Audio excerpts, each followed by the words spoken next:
Good evening. Happy Sunday, everyone. Greetings. We hope everybody is in your best mental, physical, and spiritual health on this day and every other day. And we, as always, sincerely welcome you who are joining us for our very important topic today, celebrating women in leadership on the front line for justice and liberation. And before we get started, as always, we start by acknowledging the indigenous people of the Western Hemisphere. And by acknowledging the indigenous people, what we mean is they have to get their land back. This land belongs to them. It doesn't belong to you. Stop saying whose streets are streets. These are not your streets. These are not your forests. These are not your rivers, lakes, oceans, mountains, none of that. This land was stolen from the indigenous people. That's the original looting that occurred in the Western Hemisphere. So don't talk to me about somebody taking a television when the entire land base that you're standing on was looted. So we stand in solidarity with the indigenous people. They must get their land back. They don't have to compromise with anybody in doing that. It's theirs. And we will want to do everything in our power to assist them in achieving their self-determination. And of course, along with that, we always honor our African ancestors who fought courageously and consistently every step of the way. Anybody you see talking about we are not our ancestors, that's a person who's completely ignorant of our African history. We are, if anything, if you have any bone of resistance in your body as an African, that means you're a direct descendant of your ancestors who did nothing except fight. And even just a cursory study of our history, you would know that. So if you're saying we are not our ancestors or we're not our grandparents or any other nonsense like that, then you're buying into the colonial history that's been fed to you by this backward system. Our people have always fought. From the eastern shores of Africa all the way to wherever you are today, our people have fought. So we honor our folks and we honor this great discussion that we're having today, Shakura and I, and we want to say that, the topic says celebrating women, and by women, we mean everyone who identifies as a woman. So we're not sticking to any specific gender binary by saying that. If you identify as a woman, then that's who we're defining as women today. And what we wanted to do is, obviously we could stay on here for the next several weeks honoring women, but we wanted to just take a handful of women, talk about them, talk about their contributions, and hope that that would inspire in this brief hour that we have, folks to go out and find out more about how people who are not men have contributed to the struggles for justice in every community, in every space on earth, on the planet today. And so oftentimes they're overlooked. And so that's why we wanted to just bring that into focus. And so with that, we'll just start by, as we always do, by just giving you a brief introduction in case you don't know, or if you're the police, so that you can at least make sure you spell our names correctly. So my name is Ajamu, longtime organizer for the All African People's Revolutionary Party, primarily in Africa and throughout the world. And also with me is my outstanding daughter, Shakura, who grew up in the All African People's Revolutionary Party, our Young Pioneer Institute program. She grew up within that, and now she's on her own, an activist in her own right, engaging in consistent work to advance humanity. And I could not be prouder of her. And if you want to understand more about the All African People's Revolutionary Party, what you should know is that our objective is Pan-Africanism, which we define as one unified socialist Africa. One unified socialist Africa. So if you look at the book there, the Handbook of Revolutionary Warfare, written by our founder, Kwame Nkrumah. In that book, Nkrumah talked about the need to unite Pan-African revolutionaries into one fighting formation. So all of the logos you see there on the right, belong to just some of the organizations that we've spent the last 50 years building those ties, and Nkrumah talked about in the handbook with them. And today we've made a measure of progress in that regard. And so we're continuing to build on that legacy. Again, all of these organizations having the same objective, one unified socialist Africa. And we believe that, as Nkrumah said, until that happens, no African anywhere on earth will ever be free. So that's who we are. And of course, we don't operate in isolation. We work with liberation movements all over the planet Earth, the Palestinian National Liberation Movement, Filipino National Liberation Movement, Irish National Liberation Movement, and as I mentioned, of course, the movement for the indigenous people of the Western Hemisphere. And we see Pan-Africanism as our contribution to the worldwide movement for justice, the worldwide socialist movement leading to world communism. That's exactly what I said. So with that, we'll go ahead and get started. And as always, we'll get started by me passing the torch to Shakura. Okay, good evening, everyone. Thank you so much for joining us for this special presentation. Before I start with my notes for tonight, I just wanted to give a quick conversation specific to people who do not identify as women. So if you do not identify as a woman, I'm specifically talking to you at this point in time in the presentation, because it is my fear that because of patriarchy and because of male privilege, you may already be turning your ears off. You may have already stopped the Zoom, or you may have stopped the Facebook, or however you were joining us tonight, because you in fact feel that this presentation, quote unquote, does not pertain to you. You could actually not be further incorrect. Believe it or not, this presentation affects all of us, because women globally affect the world. And I'm not just talking from a reproductive justice standpoint. I'm talking about breastfeeding. I'm talking about life. I'm talking about caregiving. I'm talking about the role of women and how we literally continue to keep the world together and every single thing that we do, and how people literally depend on us for every single thing. And so as a result of that, in some way, shape, or form, your life has benefited because of something a woman has done for you and sacrificing in her own needs in some way, shape, or form. So I challenge you, people who do not identify as women, to stay with us tonight. Stay present, stay committed, stay with us. Even if you feel uncomfortable, that's okay. If you feel uncomfortable, that means there's actual change that is taking place in your logic and your thought process. As they say in my Pilates class, when you feel the burn, that's when you know the muscle is actually building itself. So I would encourage and challenge you to stay with us tonight. And unfortunately, it is that same male privilege that will make you feel uncomfortable, because you're not used to having a conversation that does not revolve around yourself. So I challenge you to stay committed. I challenge you to be open to learn about amazing, phenomenal people who have changed this world, and you actually benefit from that, and you never have even met their names or know who they are. And you're about to find out as we go into this. First, we state clearly and without hesitation that when we say women, we are using the definition that includes every person who identifies as a woman, who lives their lives as a woman, we choose this topic because patriarchy is an institutionalized system of oppression against women, and everyone who isn't identified as a man has roots that extend much farther in human history.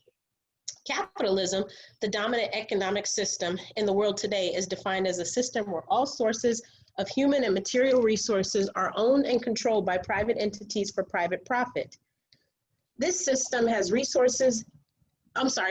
came to dominance within the last 500 years of development. White supremacy, the primary weapon used by capitalism to exert its dominance, has been in operation this same period of time in history as a means of covering and legitimizing capitalist exploitation. By comparison, patriarchy has existed for thousands of years, predating colonialism. Patriarchy is embedded and institutionalized in all theologies and practices, in all educational manifestations, and within familial family structures all over the world. As a result, we humbly offer this celebration of women, particularly African and colonized women, who have chosen to stand up and act up against injustice. women who are not in the history books and whose contributions stand strong and with and or above any other contributions made for humanity. Next slide, please. Capitalism has normalized the daily practice of diminishing the contribution of women. It's an unfortunate reality that historically the burden of alleviating oppression will always fall on the shoulders of the most oppressed. Women identifying people understand this all too well, as they have demonstrated throughout history. In this short seminar period, we cannot even begin to recognize and do justice for even a fraction of the women who deserve respect and celebration. What we hope to accomplish today is just to get everyone thinking that patriarchy is a backwards appendage from capitalism, and that despite that reality, women stand up every day to struggle against injustice. And it is as women do that, it contributes to everyone's safety and forward progress. We take a few moments here just to honor a few women, but please use these recognitions to see that these few women as representative of all women everywhere who struggle for truth and justice. Next slide, please. Anna Mae Aquash was on track to achieve an Ivy League university education in Boston, Massachusetts, the United States.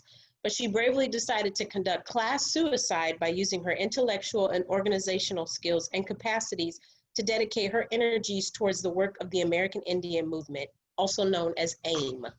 Active and significant to all of AIM's historical direct actions against oppression of Indigenous people, particularly in the highly contested Pine Ridge, South Dakota, United States region in the mid-70s, Aquash was targeted by the United States government counterintelligence program. In December 1975, Anna Mae was. In February of 1976, Anna Mae's body was found in Wanblee Pine Ridge Reservation. Initially, her death was covered up by federal authorities, primarily the FBI. Due to the pressure from movement participants, 2 Indigenous men were arrested and eventually convicted to life sentences. Still, we know today that Anna Mae was indeed targeted by the U.S. intelligence for liquidation. We know that there are numerous FBI documents that sought to instruct field informants to work diligently to plant the seeds that Anna Mae was a police informant. Her death is a result of that illegal and immoral sabotage. Anna Mae left behind 2 daughters. Despite what this criminal regime did to her, she stands forever as an example of courage, dedication, and integrity eternally. Thank you, Anna Mae Aquash. And thank you.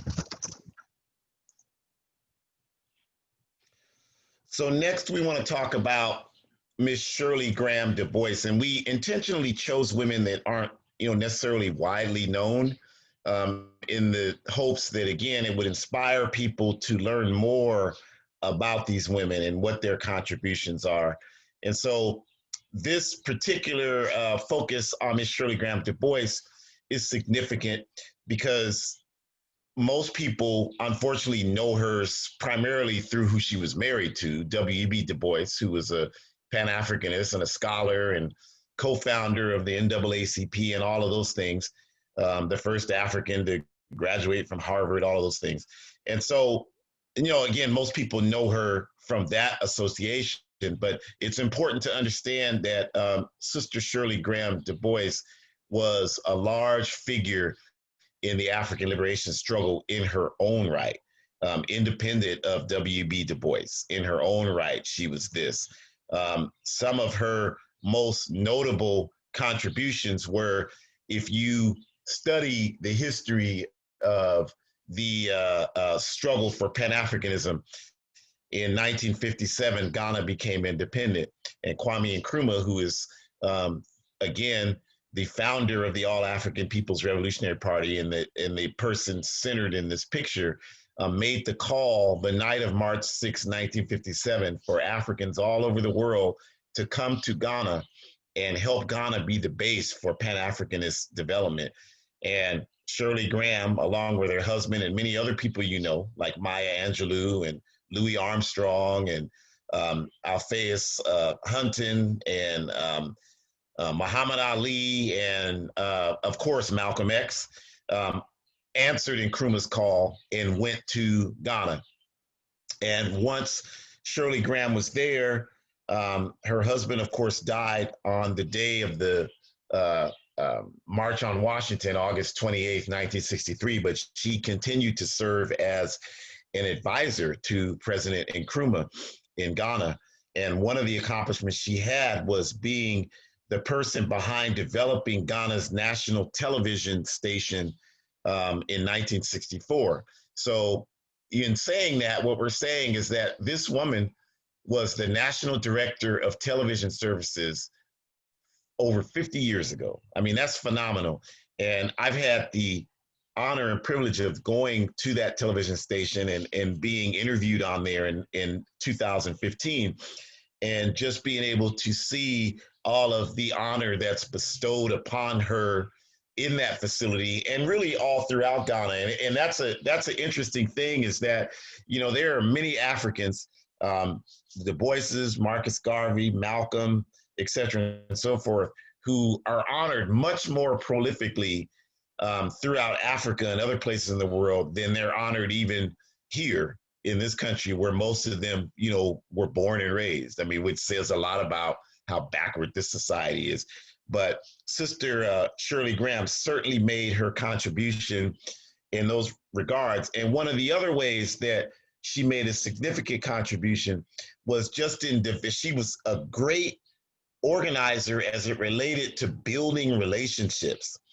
And building relationships, if you know anything about organizing work, is a central component to the ability to build on that type of work.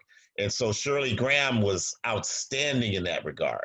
And a lot of us are not very good at building relationships, even though we consider ourselves organizers. We don't even really too often know how to talk to people in a way that inspires people to want to talk to us in return. And you can learn a valuable lesson from Sister Shirley Graham about how to, you know, engage those type of relationships. Two quick examples of how she was able to do that is when Malcolm X came to Ghana in 1964, she was the one that played a central role in arranging for him to have a meeting with Kwame Nkrumah. And, you know, we don't know exactly what happened. The two of them had several meetings, but what we can tell you based on what Nkrumah wrote in his letters, the letters that were released after he passed away, that he wrote to a number of people back and forth, is that he at that time viewed Malcolm as someone who could play a central role in helping build Pan-African capacity in the Western Hemisphere, particularly throughout the United States. And so, you know, we know that Nkrumah talked to Malcolm about doing that, about coming to Ghana and playing that role. And Malcolm told him that he could not make that commitment. And Nkrumah told Malcolm that his intelligence forces told him that Malcolm would be killed if he came back to this country. And of course, we know that's exactly what happened.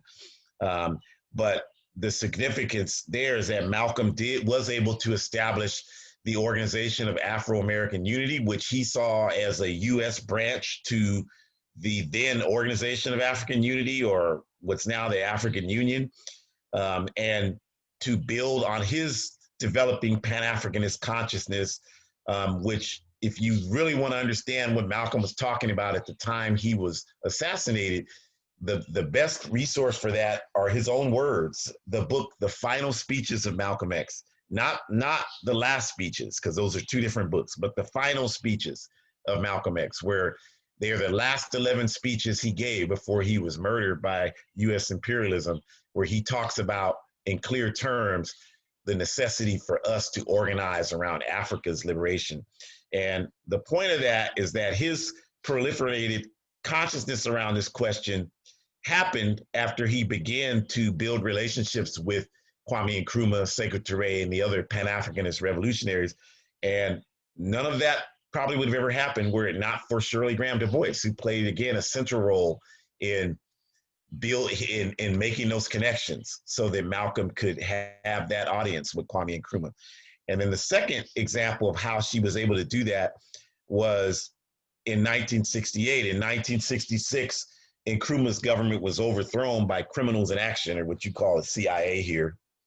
And Nkrumah went to Guinea for refuge, and he was welcomed there by the Democratic Party of Guinea and Sekou Touré, and he was offered the opportunity to become president of Guinea since he was overthrown in an illegal coup d'etat. And he politely declined that because, in his words, the people of Guinea voted for Sekou Touré to be their president. So Sekou Touré told him, well, then we'll make you co-president. So Nkrumah became the first human being in human history to be president of two different countries. And he took up residence there in Conakry, Guinea, and via Sile, and continued his revolutionary writings, which resulted in the book I showed you originally, The Handbook of Revolutionary Warfare, which reflects Nkrumah's growing understanding that Pan-Africanism achieved will be a mass process and would not happen based on governments uniting, which is what his intention was with the founding of the Organization of African Unity. So in Guinea, Shirley Graham DuBois, this picture you see here was taken in Conakry. And again, Kwame Touré on the left, who at that time was Stokely Carmichael, came to Guinea to meet with Nkrumah. And Shirley Graham DuBois, again, was very instrumental in arranging that meeting and that relationship to become established. And at that time, Kwame Touré, who was then Stokely Carmichael, had visions of either renouncing his U.S. citizenship or, just doing something to thumb his nose at this country.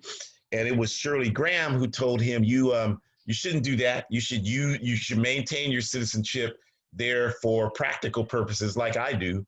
You can go there, you can speak to our people there who are obviously very interested in you, since Kwame Touré's, his original sojourn into political activism obviously occurred in this country.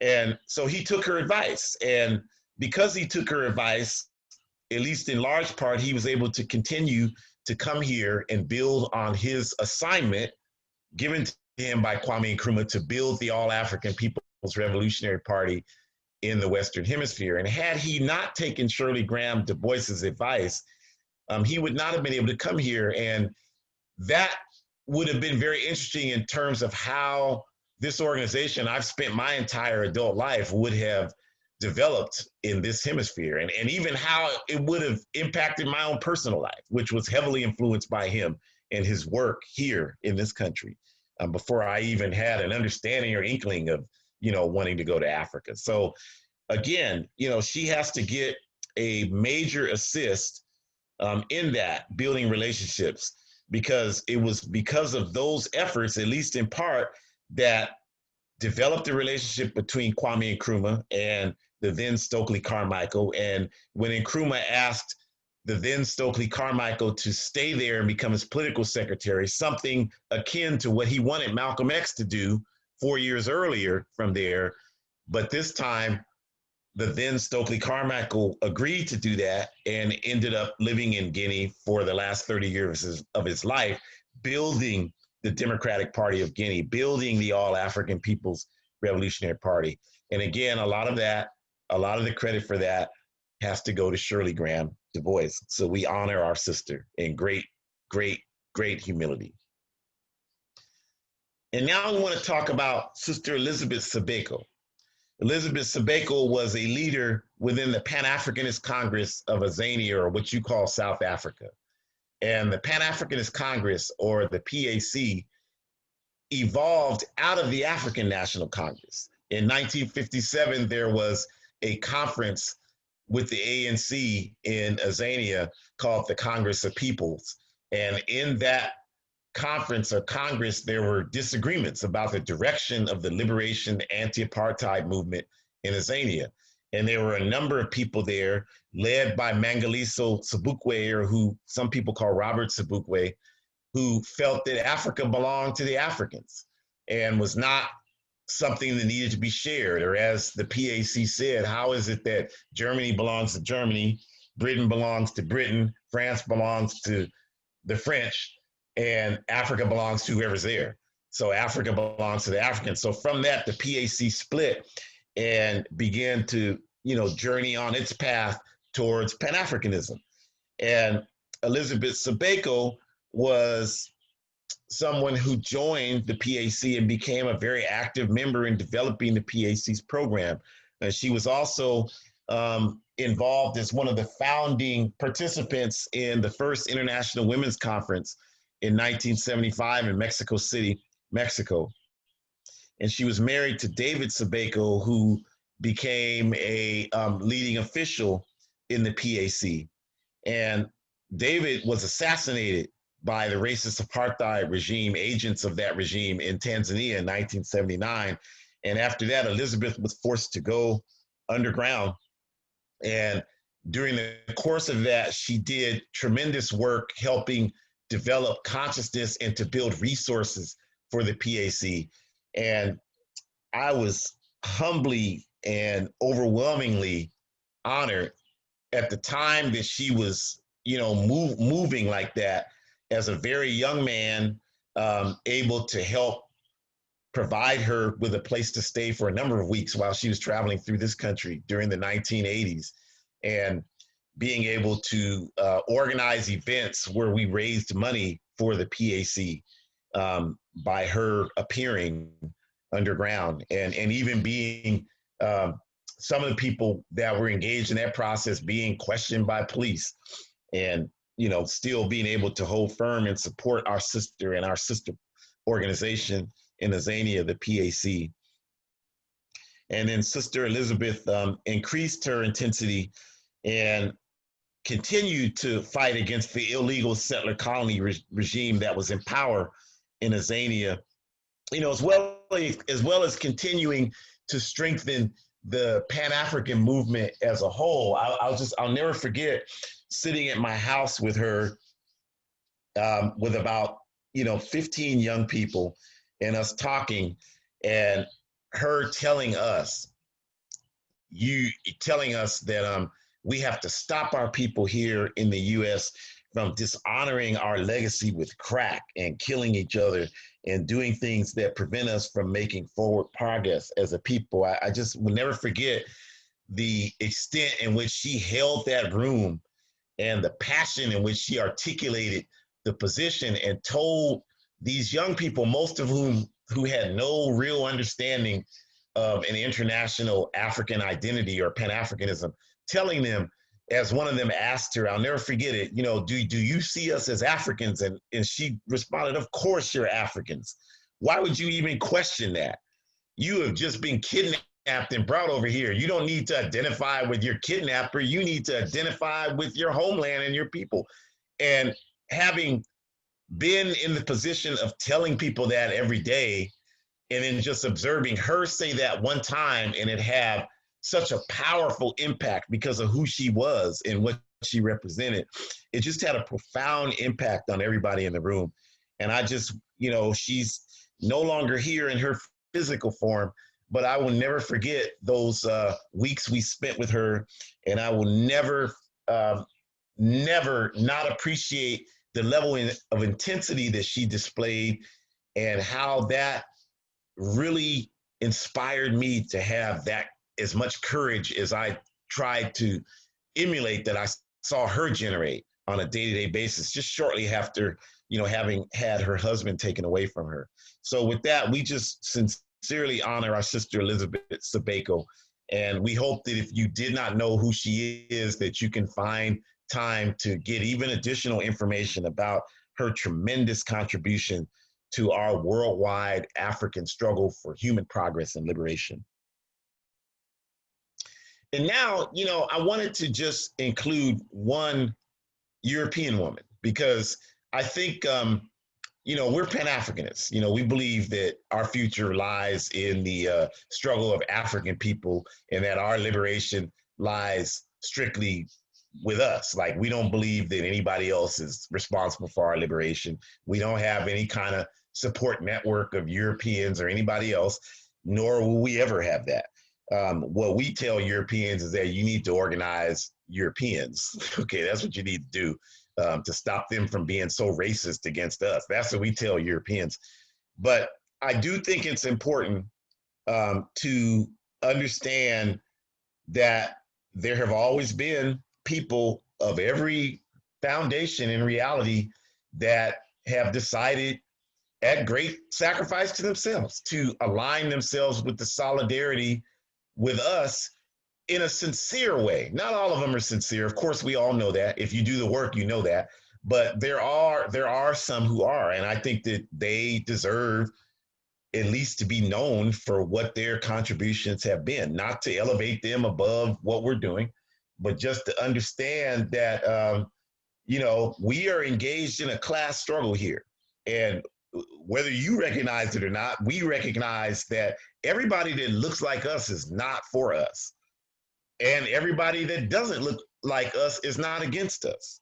And if you're going to win, that's just a smart, strategic consciousness to have in order to effectively wage a struggle for justice against who we're fighting against.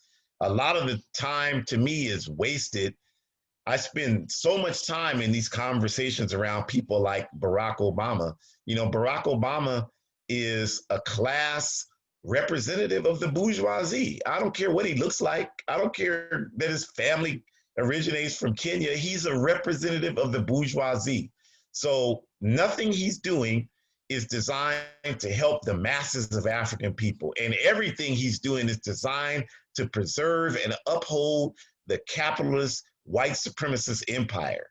And if you don't understand why I can say that, that's because you obviously didn't pay attention to how his regime obliterated the Libyan Jamahiriya in 2011, which was the highlight of what was happening in Africa during that time. And it was his regime. It's not Trump, it was not Bush, it was Obama's regime that obliterated the Libyan Jamahiriya. It's Obama's regime that has proliferated AFRICOM, 100 US military bases throughout Africa, training African militaries and police forces in counterinsurgency techniques, bringing in Zionist Israel to help with that process, to suppress repression against continued exploitation against the African masses. This is Obama that did that. So, we have a class analysis. If you don't, then, we feel sorry for you, but we do. And so we want to acknowledge, people who have made serious contributions. And so this woman, Joan Trumpier Mulholland, is an interesting example of that. She was originally from Virginia, and in 1961, she decided to participate with the Student Nonviolent Coordinating Committee, and she ended up on a Freedom Ride bus with some of the other SNCC organizers, including Kwame Ture. And it was Kwame Ture that I learned about her when spending time with him when he was alive, because he actually had the opportunity to speak to her while we were together, and he was telling us, about this woman and, just about their experience when they were arrested in that Freedom Ride in Mississippi, and how it was 4 or 5 of them, and they were placed in the Parchman prison, which, if you know anything, you should look up Parchman prison in Mississippi. It's a death camp. And they had no understanding of what would happen to them, and they were completely cut off. And they had to stay there for 2 months, and she was there with them for 2 months, incarcerated, and they had, they were abused and physically abused, isolated, all of the things that they do to try to break your spirit. And Kwame talked about this young woman with nothing but respect for how she handled herself during this entire process. And after she got out of Parchman, she decided, she went to SNCC and said, I think that I can play a positive role, since there were all these European students who were coming down to the South to work with SNCC. She said, I think I can play a positive role in training these white students on how to be an appropriate white accomplice in the African liberation movement. So for the next few years, she and a few other, seasoned white activists began to do that, began to talk about teaching white people how not to center themselves in the movement. And anybody doing this work now knows that that's 60 years later still an issue. So, that it's incredible that, people were doing this work 60 years ago. And it's clearly that's something white people still need to be doing, is the point that I'm making. But she was actually the person who helped train Michael Schwerner, who of course was in 1963, she did that. And of course, he was the one of the three that were captured along with James Chaney and Andrew Goodman in Philadelphia, Mississippi that next year and murdered by, the Ku Klux Klan. And so today, Joan is still very active in the movement, approaching 80 years old. She has a foundation that teaches youth about the work of SNCC, which is very good. And I've looked at some of her work, and I couldn't find anything too problematic about, how they're depicting the work that they did. But I think that that's important because SNCC is, I believe, one of the most important organizations in the history of this backward country. And people need to understand, the extent to which they made a contribution, from the anti-war movement against Vietnam to the anti-Zionist movement to the Black Power movement, obviously, even to the advancement of immigration of people from colonized countries in this country. SNCC played a significant role in all of those very important elements of our forward progress. And so, we just want to honor this woman, Joan Trumpier, with her name now. Back then it was Mulholland, for her contribution to our struggle, and appreciate, the fact that she was able to make that contribution without it being, and the fact that you probably didn't, most of you, I'm sure, don't even know who she is. She obviously was able to do it without centering herself. So that's a significant contribution that should be acknowledged and appreciated. And then finally, we want to talk about Sister Carlota. And Sister Carlota is a woman who, obviously, there's not going to be a tremendous amount of information on, simply because of the time that she existed. She existed in the mid 1800s, and she was kidnapped from the Yoruba region of West Africa, assumingly Nigeria, but it's not for sure what region that she physically existed, but she did speak Yoruba, so that was clear that she was from that region. And she was forcibly taken to Cuba. And what she did there is she began to work with people to build a resistance, a slave rebellion in 1843 in the Chimborazo plantation in Manzanares in Cuba. And their efforts were to overrun the slave masters, and they were successful in killing hundreds of European enslavers before they were captured. And she was unfortunately, dealt with by these evil descendants of the ones that are evil today. But I think what's important to note about Carlota is her legacy is strong in the Caribbean, especially in Cuba. When you go there, their schools, they have a socialist system there, if you didn't know that. And their education is based on really educating people about mass human history. And so Carlota, children in Cuba learn about Carlota in school. And so they understand that. And the picture you see is a statue honoring her. You can't tell me where there's no statue honoring no people who were fighting back against slavery here, no Africans fighting back against slavery here, no indigenous people fighting back against land theft here. You can't point to no statues. But in Cuba, they have statues for people like Carlota and Antonio Maceo and people like that, Africans who have fought for liberation.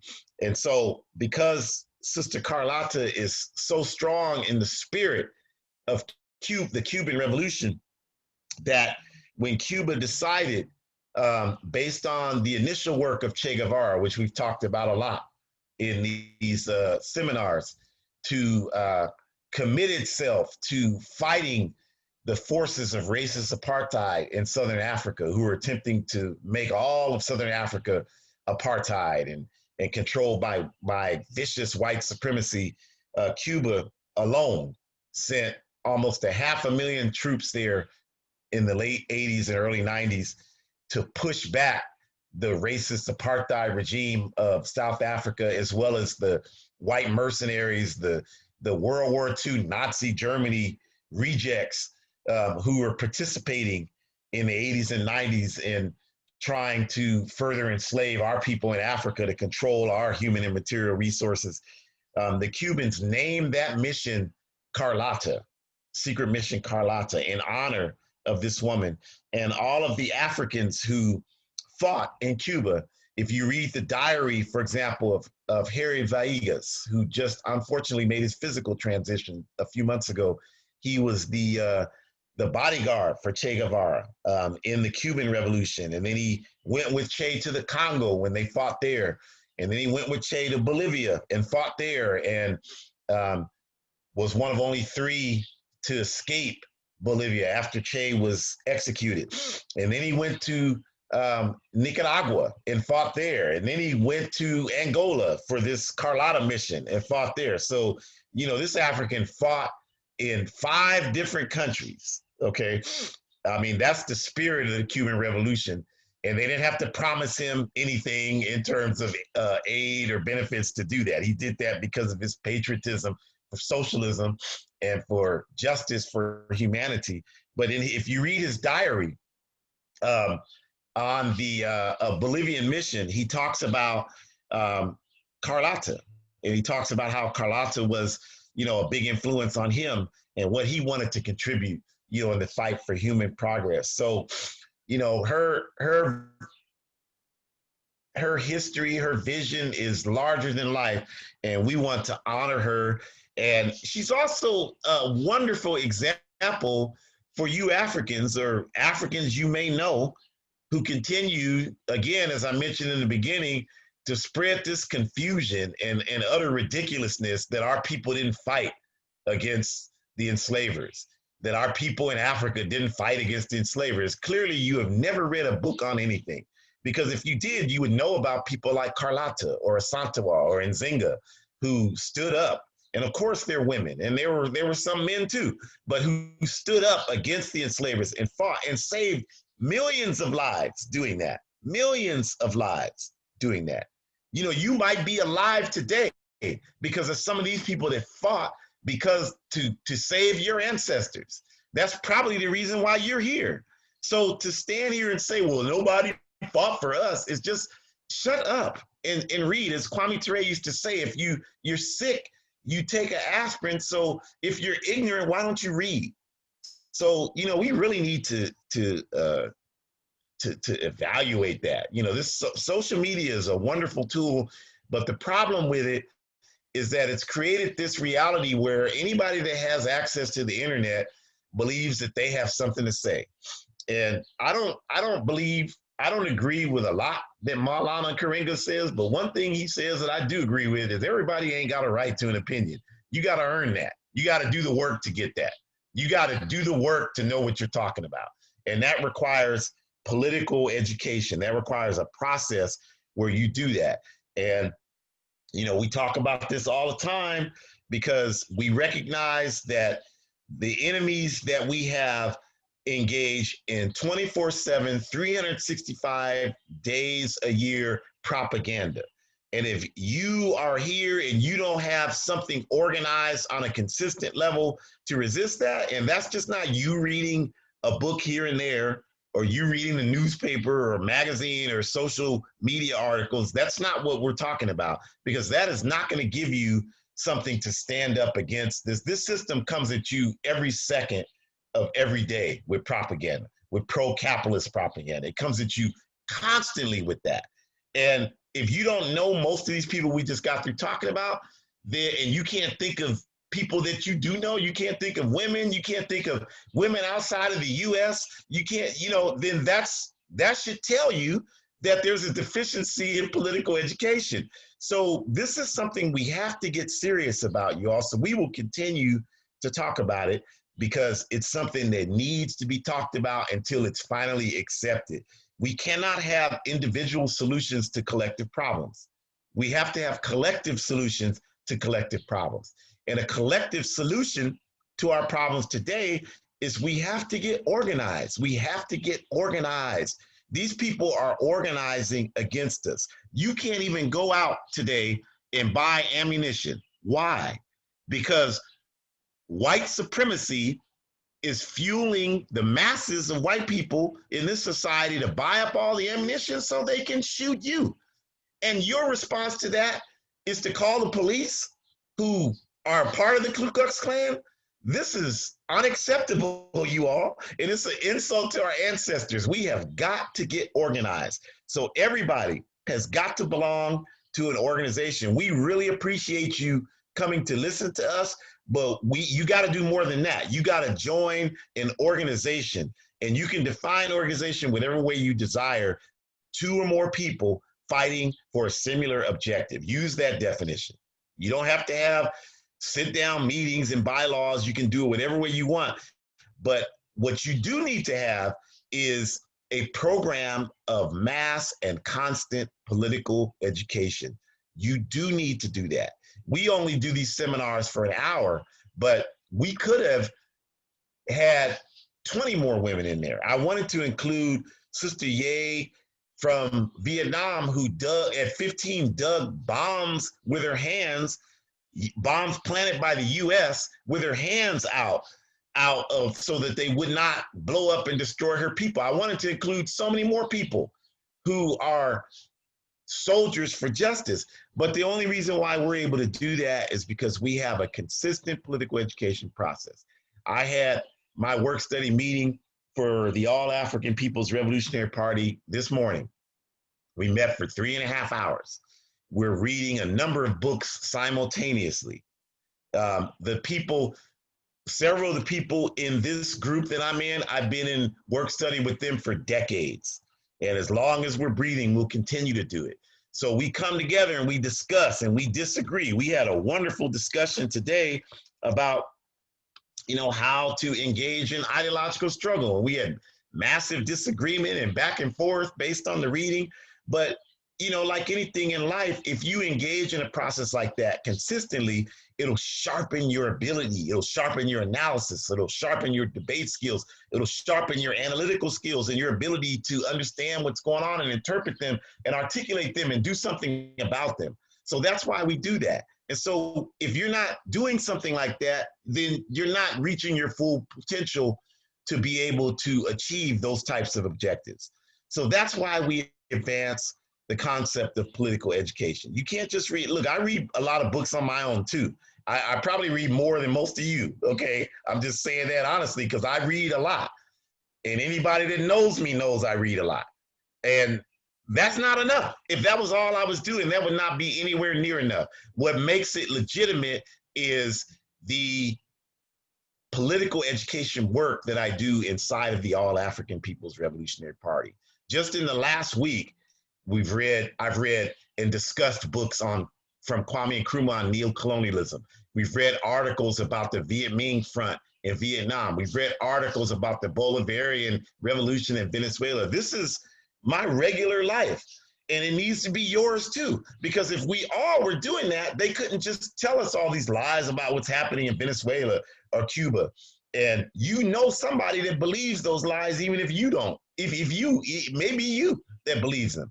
So that's why we have to stop that and start this political education process and get everybody in organizations and have those organizations have political education and have that political education be rooted in anti-capitalism. It has to be rooted in that. And anti-patriarchy, anti-homophobia, anti-white supremacy, of course. All of those things have to be in place in order for us to move forward. So we just want to encourage you, please, to do that. If you're not in an organization right now, you got to make that commitment to do that. And I don't just mean something loose that's not accountable. Like, you got to get committed to do something that's consistent where you're accountable to it. And you have to build capacity, and it forces you to forge forward. We got to get everybody in that. Most of the people are not involved in any of that. It's the saying that's out here that you just got to show up. That's not true. You got to do a lot more than just show up. You got to engage in a process of organization. That's important. And I'm saying that not disrespecting anybody. I've been out there. You know, again, as I said, the basic tool of organizing is building relationships.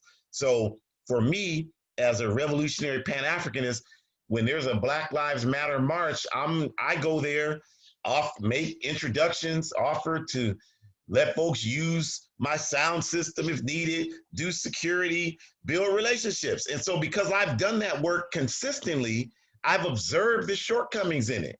I'm not speaking as an outsider, as somebody who's throwing shade. I'm just saying people just show up. There's no organization. The white supremacists announce a rally, and our whole focus of work is just to show up to counter them. We don't have any plan for how we're going to deal with them. Our whole focus is to take 1,500 of us with guns just to show up at the Ku Klux Klan headquarters. The Ku Klux Klan headquarters is still there. So what was the point of that exercise? I'm not going to no Ku Klux Klan headquarters unless I'm going to put them out of business. And I can't do that unless we have an organized process to ensure that they are not able to get back in business at a later date. That requires organization. Anything short of that is just performative art. And if some of you are okay with performative art because you really aren't ready to engage in a serious, protracted struggle for liberation. You just want to find some way to feel better about the suffering. And if that's okay for you, that's your business, but that's not okay for me. I want to end this suffering. And I know that that cannot happen without mass political education and organization. So you can say whatever you want to say, but whatever you're talking about doing besides that, you can't demonstrate how that's working to move us any farther along in this process of what we're facing as a people, as human beings. So the moment you can come and demonstrate to us that what we're talking about is not going to work, I'll be happy to come over and start doing what you're doing, and I'll do it better than you're doing it. But until that time, this is exactly what we need to do. And that time is not going to come because you don't have anything that's better than this. I know you don't have anything that's better than this, and you know you don't have anything that's better than this. So let's stop playing games and let's get to work. You know, let's engage in this constant process. Get you a study group, get a book list. And as I've said countless times and will continue to say again, we will help you do that. If you have an organ, you don't even have to be African. You can be whatever you are. You can be from Mars. You come here from Mars with one eye and say, hey, I want to start an organization to bring liberation to the planet Earth because we want to come here and infuse ourselves in your world, but we don't want to do it as backward as you are today. So you come here and tell me that, I'm going to tell you, well, okay, Martian, here's what you need to do to establish a political education program in your Martian organization. And that means you need to establish a book list. So we'll share the template of our book list with you. We'll share our process. We'll talk to you about how you absolutely have to include a component of criticism, self-criticism. It is the tool that helps you develop accountability and selflessness in this struggle for justice. We'll help the Martians. If we'll help the Martians do that, we'll help you do it. So it doesn't matter who you are, as long as you're sincere about doing that. But at this stage, I'm saying most of us are not. Like, all we want to do is just show up when we want to show up, do what we want to do, and then go on to something else. Okay, but just understand that by taking that position, what you're putting in place is that the suffering will continue. The suffering will continue. And what that means is that when you go out to do something else, at some point you're running the risk that they're going to pull you over. And when that happens, nobody's going to be prepared to do anything except film you getting killed, because we're not organized to do anything else other than that. There are many things we can do to stop that from happening, but we're not organized to do that. All we're organized to do at this stage is pull out a phone and film ourselves getting brutalized by our enemies. I mean, how dysfunctional is that? And who in their right mind is satisfied with that and doesn't want to be able to build capacity to do a whole lot more than that? I mean, you got to be out of your mind if that's okay with you, and that's okay that that's what we can do at this point. And we can't do any more than that other than just show up after the fact with a gun that most of us don't probably even know how to properly use, and just engage in performative art to make ourselves feel better. No, let's organize so that we can run these fools out of our lives. And if you don't believe we can do that, that's, hey, then, at least be honest. Don't waste people's time so that we can move to people that are serious and want to do that. Because there are people that are serious and want to engage in that work. So we honor all of these women and the many women that we could not, have time to talk to you about today. And we ask you to follow their example, because the best way to honor people is to continue the work that they're doing. Continue the work that Carlota is doing, that Shirley Graham DuBois is doing. Continue the work of Anime Picta Aquash. Continue the work of June Mulholland. Continue all of their work that they're doing. And that's the best way to honor anybody that's standing up. Continue the work of Elizabeth SIBEKO. That's the best way to honor them. And so if you're not involved in an organization and you just come on social media to give your opinion, then you're not honoring their work. You're not honoring that legacy. You're not doing that. So we need you to do that. Everybody here has a contribution that you can make. You have a skill that the movement needs. Everybody has something you know how to do that the movement needs. And even if you just spend 10 minutes a week doing that skill for the movement, you are making a better contribution and placing the movement in a better place than it is without you. So don't believe the lies this system tells you, that you don't have any value and there's nothing that you can. Everybody can offer something. We want you. We don't want billionaires. We don't want multinational corporations. We don't want them. We want to destroy them. We don't want to talk to them. We don't want politicians. We're not trying to talk to no politician. The only RBG I know is red, black, and green. That's the RBG I celebrate. I don't understand how you all can talk about the police are bad, but then you celebrate judges. Judges are a part of the same system as police. Like, I mean, that if you don't want me to believe that political education is the answer, then you got to come with stronger positions than that. I mean, that's disgraceful. So, somebody asked me last night, they said, well, can't you just honor what she did? And I said, well, why do I have to honor what she did? She doesn't honor what I do. She said Kaepernick's protests were stupid and disgraceful. So why do I have to honor her? I honor people that honor me. No, none of these liberals are talking about revolutionary struggle is very important. We should respect that and support it. None of these liberals say that. So why are you coming to me telling me I need to respect it? I'll give them the same level of respect they give me. That just makes common sense in humanity. So we have never said don't belong to the Democratic Party. We just said make the Democratic Party a vehicle that can truly fight for some liberation. That's all we said. If you want to join that, it's better than not being in any organization.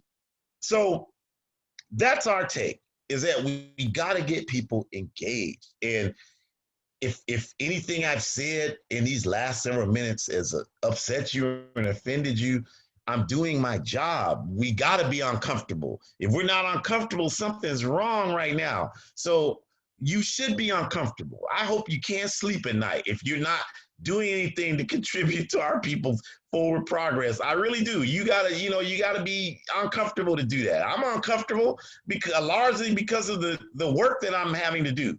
And the more people who join this work, the easier it'll get for those of us already doing it. So all of us, we need to share the discomfort. So we ask you to do that. We ask you to go to these sites. You can join the All African People's Revolutionary Party. The website address is on your screen. The blog that I write is on there. I just posted an article today. I encourage you to look at it. Between Malcolm X and the Student Nonviolent Coordinating Committee. Check that out. Hood Communists is a great collaboration of African revolutionary writings. I'm honored to participate with it on a regular basis as well. And so please look at all of those and use that to spur you to decide what direction you can make your contribution. Shakura, is there anything that I am missing that you want to contribute? I just want to note that Glenn made a note when you were talking about our sister Carlota. He said it was indeed a brutal place. And then just to piggyback off of what you said, I just want to make sure that people understand that you know, the time for change is now, and we all have a responsibility to make this world a better place. So however you define that, obviously you and our values align a little bit because you spend your Sunday evenings on here, but we all are going to have to make some commitment. And if you're worried that maybe joining an organization that's working for justice is too time constrained, then maybe there's a way that you can think about how the ancestors didn't really have that luxury to think about that because they were too busy trying to make the world a better place for you and I today in 2020. And if that's still not enough for you, think about the children that are coming after you. Think about the children that are literally being conceived right now. Don't they deserve a better world than this crap that we have given them so far? Don't they deserve better justice? I think so. And I think if you choose to spend an hour of your time on Sunday evenings, then you agree with me on that. So if it's not enough to think about the ancestors who struggled for you and I, think about the people yet to come and how your time needs to be devoted to that because we all deserve a better world than what we're currently living in. Thank you so much. And on that note, we'll say have a good rest of your Sunday evening. We'll be back next week. We appreciate everybody joining in. Join some organization working for justice. Celebrate women identifying people. Celebrate African women. Celebrate Indigenous women. Celebrate African organizations, Revolutionary Pan-African Organization. Join the All African People's Revolutionary Party. Forward ever, backwards never. Always stay clever in any endeavor.